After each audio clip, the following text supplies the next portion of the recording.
Om Krishnaya Namaha. In Bhagavad Gita, 17th chapter, Gunatraya Vibhagam, there are so many issues related to how the body, mind and soul, particularly how they can be maintained, that was mentioned. There is one aspect. There are so many type of tapas that were mentioned in that particular one. They're all good for the development of the body and mind. In so many tapas, body, through the body also you can do tapas, through the speech you can do, through your behavior, through the dhanam, variety of ways tapas are there. But at the moment, in 17th chapter, 14th sloka speaks about the body tapas. In a short video, I would like to concentrate on what type of tapas by body Krishna means. What the slokam reads is Deva Dvija Guru Prajna Pujanam Sauchamarjavam Brahmacharyam Ahimsa cha Shariram Tapas Uchyate. Deva Dvija Guru Prajna Pujanam. You have to worship all these people. Saucham, that means clean. Marjavam, straightforwardness. Brahmacharyam, then Ahimsa. These are all Sharira Tapas Uchyate. They will be called Sharira Tapas. So, I have prepared a small chart in English to put it for the benefit of the people. One is clean. Second is greed by eyes. Third is bow by head. Then namaste by hands. Straightforwardness. Ahimsa. Brahmacharya. Respect teachers, saints, elders. So, now I will concentrate on explaining what exactly. One is, we can explain these things both spiritually as well as in our worldly things also. I am speaking from my worldly experience also, how these things matters to you. When you want to do meditation in the spiritual line, if the body is not clean, if it is having kind of, you have not properly washed, you will have itches and the body will be feeling something uneasy and you cannot concentrate on the meditation. Is it not? So that is one aspect. Or for example, your son is studying. If the body is not properly cleaned, the boy feels irritated, somewhere uneasy, he feels uneasy, he cannot concentrate on the studies. So a reasonable amount of body cleanliness is very much essential. One more thing. In body clean means, spiritually one story was there. A Uddhalaka was a student and under a guru in olden days. The Guru Patni asked at the end of the study, he wants to pay Guru Darshana. The Guru's wife says, you get me the earrings of King Paulak's wife. She was having a kind of special earrings. She wanted that. So Uddhalaka, the Sishya, goes to the Paulasya king and he impresses the king with his knowledge. Then he tells his purpose, I want the earrings of your wife. Then go and get it. When he goes into that, inside the royal's place, the queen is not seen to him. He comes back and tells king, I could not see her. Then king says, you may not be pure. That is how the queen is not seen to you. The queen was so powerful. This Uddhalaka, after doing some work, he has not cleaned his hands, what we call scientifically achamanam. So that achamanam he did it standing. In the evening time, he is supposed to do the achamanam by sitting. So because of that, he could not see the queen. Later on, he does properly achamanam and gets the vision of queen and then gets those earrings. Forget about that. Even in the present day situation, in the COVID, what the scientifically people are telling, you have to clean your hands, you have to wash your things with kind of special soap or kind of things. This cleanliness has been very much emphasized. Cleanliness is very much essential. For example, I want to tell you very clearly, when a young officer was coming to me with a bad, foul smell from the teeth, it is very difficult even to stand before him. So you can imagine what can happen So you have to maintain the cleanliness. Nowadays, I am very sorry to say, people are taking food like anything, and they do not wash, and they go on taking tea. The breakfast directly they are taking tea without even washing the things. These are all leading to a bigger problems. In the name of fast civilization, it is taking you nowhere. The cleanliness is very much emphasized. It does not require overemphasis, but you, in all aspects of the things, cleanliness is very much essential. Second thing is greed by eyes. I want to say Lord Rama was Purvabhashi, Metabhashi, Hitabhashi, they call it. I will talk later on that issue. That means he is the first person to initiate the talk or whatever it is. Here we are talking about the body. Body means, suppose you are in an office. I went to a bank. All are busy with their computers. They are keeping their heads down. And when I came also, nobody bothered to look to me also. It was a small bank. But at least if you are busy also, when a customer comes, if you are busy, you can't immediately attend to him. You can nod your head. Oh, just 1 second. Your eyes will speak more than words. That other person can wait. To greet by eyes, it matters definitely. That gives a spark. Eyes are given to you by the God for doing the nice things. If you are indifferent, you are the loser, both in the society and otherwise also. When you are moving with your family, friends, relatives, and in the office, you try to use this gesture of greet by eyes. You may be walking fast to attend an office. Suddenly you find some of your elderly people. You may not have the time to talk to them. At least greet by eyes. With a respectable smile. That matters a lot.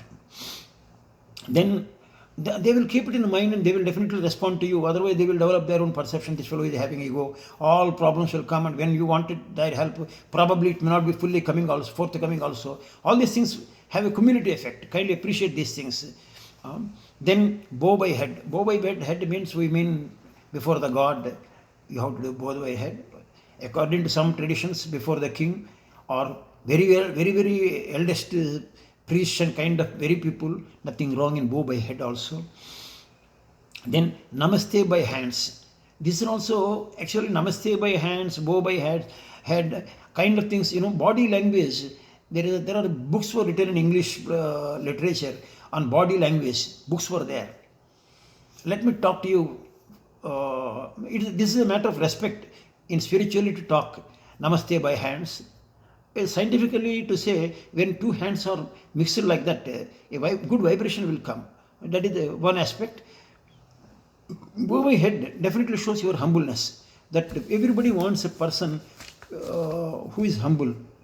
Vinayo Jaya. It was mentioned in Vishnu Sahasranamam. If you are humble, you get success. If you are egoistic, you will never bow your head to anybody.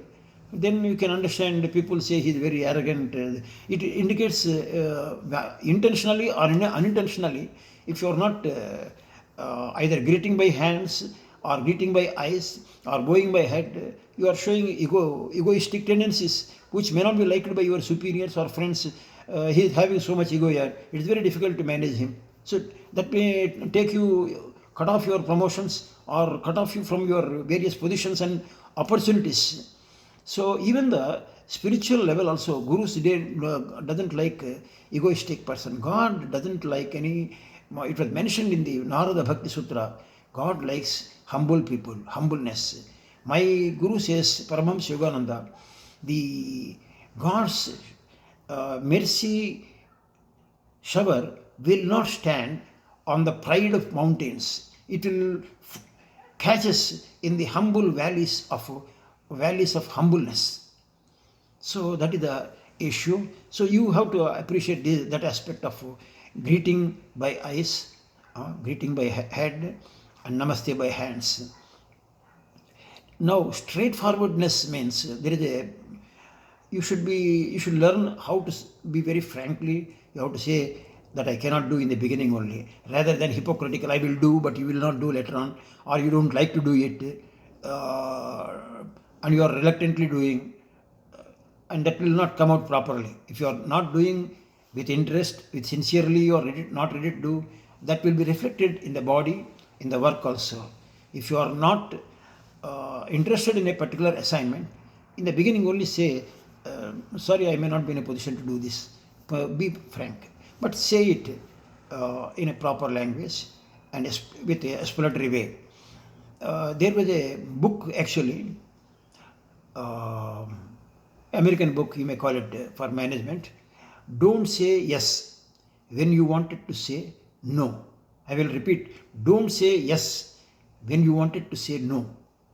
I was reading that particular book, so beautiful it was. I was a faculty member in staff training college in a bank. So this I liked it. So that is an essential thing. Many people say yes reluctantly, and that later on they do not do it properly, and other person will develop a wrong opinion about this man and develop enmity also. He develops hatred also. Rather than if you say in the beginning only, in Telugu, what we call it, Adin Sturam, Anchan Sturam. Adin Sturam is better than Anchan Sturam. That staying no in the beginning is much better to you, so that the problem is over. Problem is over.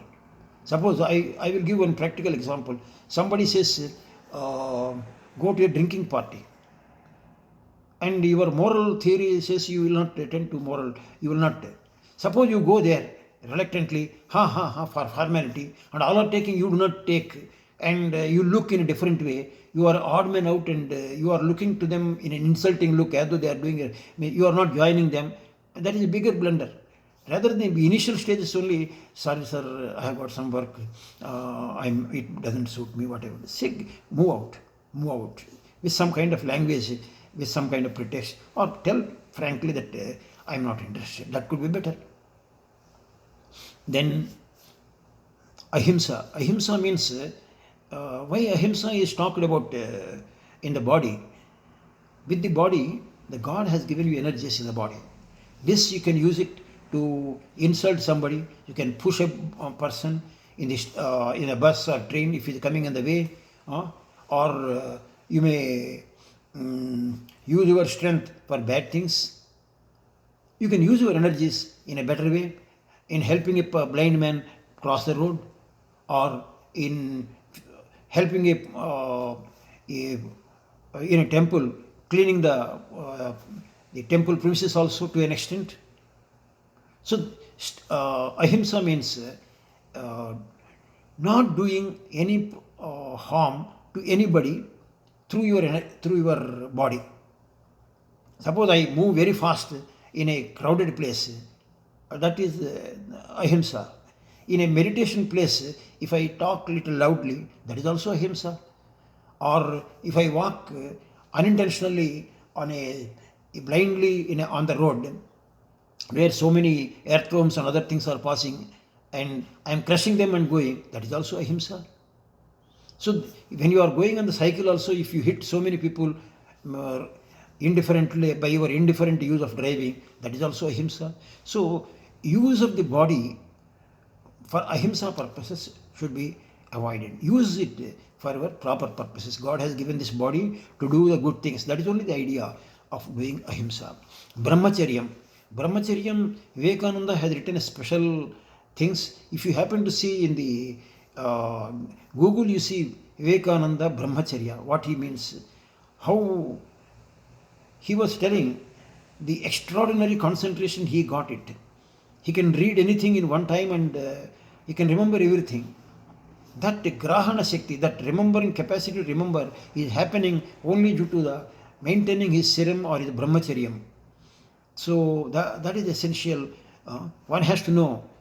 In Vishnu Sahasranamam it was mentioned, Mahaviryu, Mahabuddhi, Mahaviryu. If Viryam means semen, if it is properly retained and used for going up through the chakras spiritually, you will Mahabuddhi, your brain will grow like anything. So that is enough. There are so many spiritual books are there available. You can, I may come out some other time exclusively on Brahmacharya. At the moment, I leave the matter there. Unfortunately, many people who are giving speeches, unfortunately, brahmacharyam, they do not touch that particular topic, thinking it is a forbidden topic, it cannot be talked in public.